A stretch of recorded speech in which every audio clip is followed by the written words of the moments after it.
top story, which is about how Donald Trump's secondary tariffs have come into effect in India, and at the same time, India is, of course, getting everything in place to ensure that it doesn't have any kind of a negative impact on India's exports to the US. And if there is an impact, it's kept at the minimum. And at the same time, India finds new markets, finds new economic partnerships, FTAs as well, are finalized to ensure that if there's any shortfall, it can be met through alternative measures. Also, by boosting domestic consumption as well, bolstering domestic industries, relying on the ability of Indians and India's capabilities, all about self-reliance as well. We have Professor Manoj Pant with us. He's a well-known economist and former director IIFT, that's the International Institute of Foreign Trade. Welcome, Professor Pant. What do you make of this step that Donald Trump has brought into effect? He'd been threatening it. We thought that at the 11th hour something could be worked out, but it became clear over the course of the last, 2 weeks really, that nothing of that sort seems to be working out at the moment. And now we're in a situation where a lot is being talked about how there might be a shortfall in the short term in India's exports, but then efforts are being mounted to ensure that that is not a long-term picture.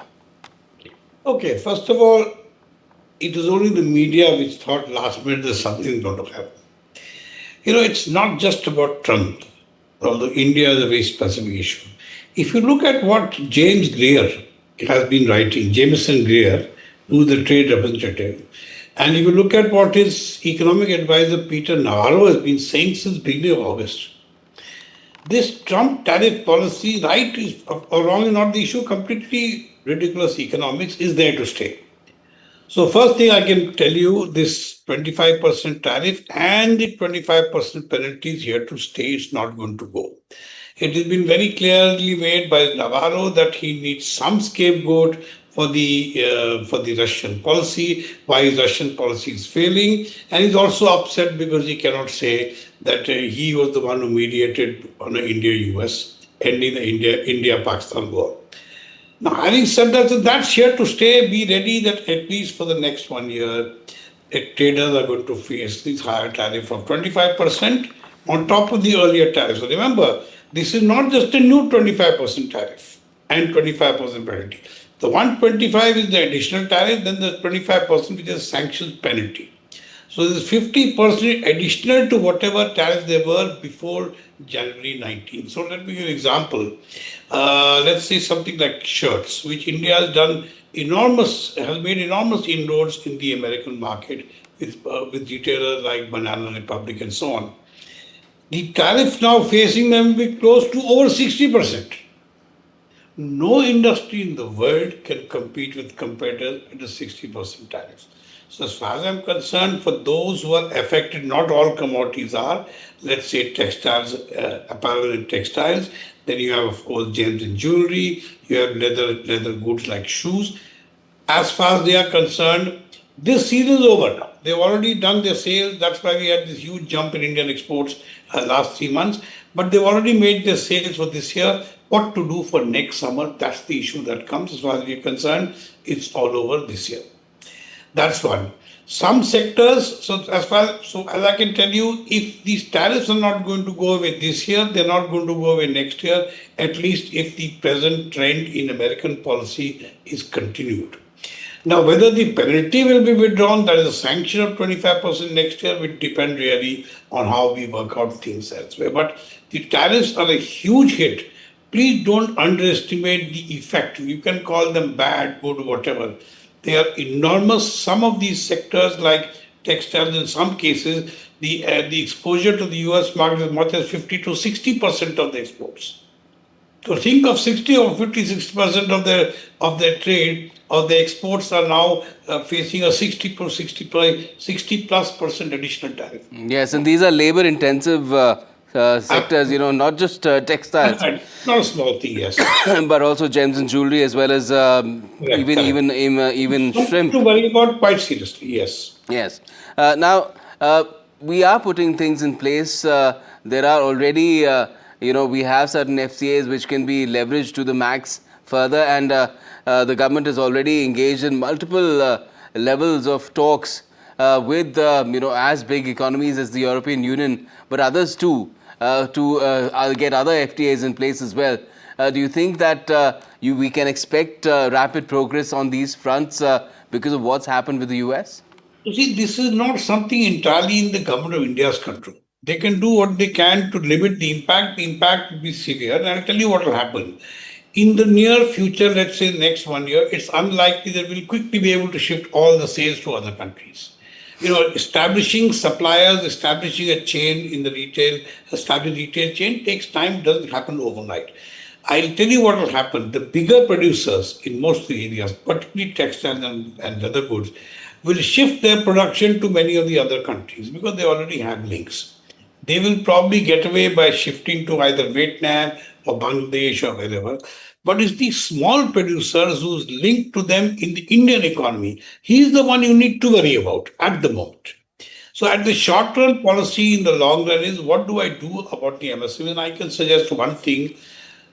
Government giving a direct subsidy is not a great idea. It will apply to all exports, and then you'll run into problems with the EU and UK, which will say this is unjustified under WTO. EU, UK, and us still believe that the WTO exists. So you'll be hauled up for giving unfair export subsidy. I would suggest governments can take some hit on their tax revenue, and I would suggest, from my point of view, government knows better.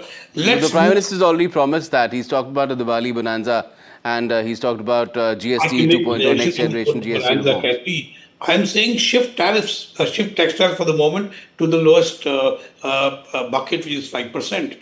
And then don't get fooled by the bureaucrat and say, oh my God, what about luxury textiles?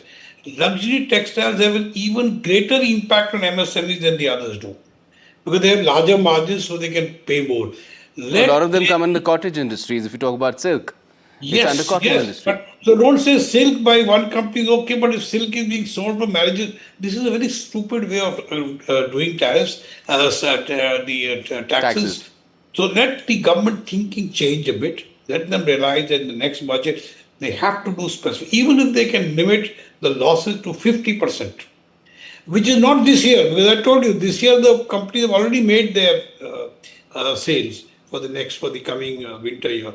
This is so that the companies continue to prepare for next year, because they all start preparing now for next year's sales, and they are finished. If they are going to face a 50%, 25% tariff and 50%, 25% penalty, they might as well forget about the US market, which in the short run they cannot.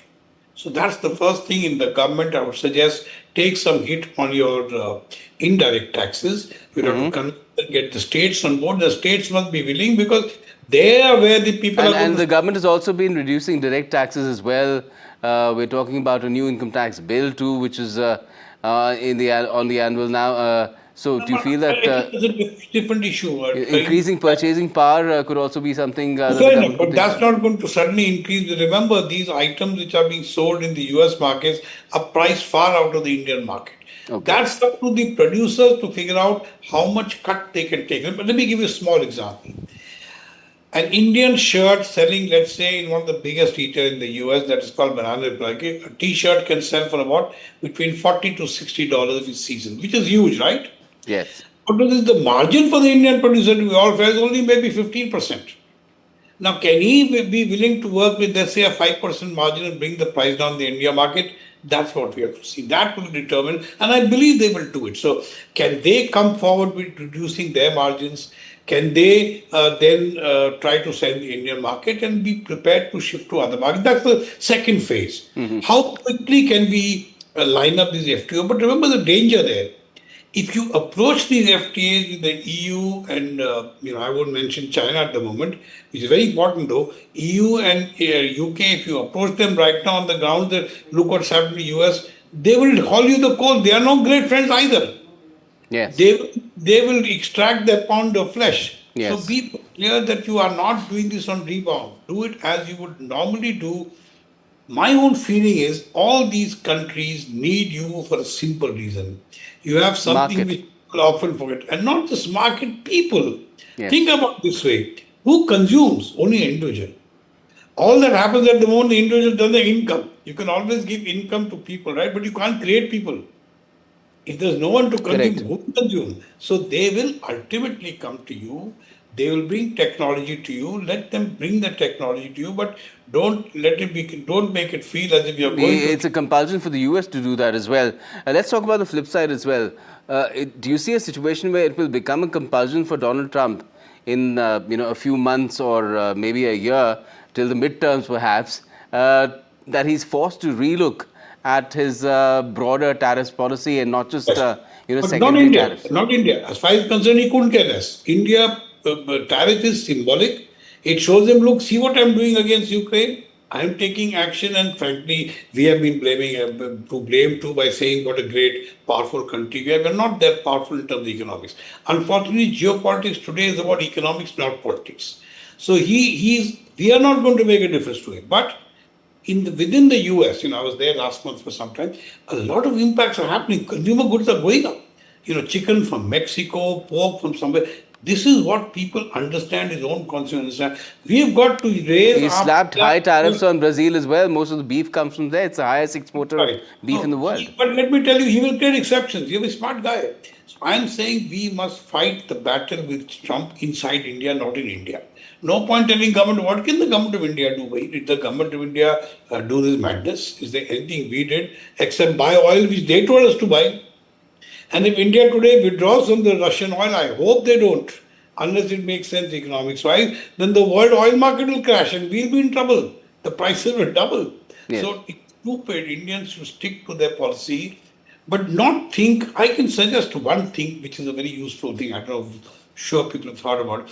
We have run huge ruble surplus in the rupee ruble trade. The Russians have a lot of rupee surplus with them because we have a trade deficit with the Russians because we buy so much oil from them.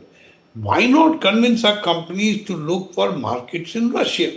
Okay. They spend rupees which there's nothing they can do otherwise. They can't use the rupee to buy things of UAE, right? True. Why not look at Russia as a possible market, at least in the short run, to be able to use up the rupee funds that are lying unused by the Well, Russians? let's see what happens in Tianjin, where I'm sure the leaders will meet both They are President in more Putin and Prime severe trouble Minister. than we are, by the way. They are in more serious trouble than we are. Yes, So, let's see what happens. Thank you, sir, for joining us and talking about this current situation. Lots to still unfold in the future, so we'll be tracking that closely, perhaps later on as well. Thank you.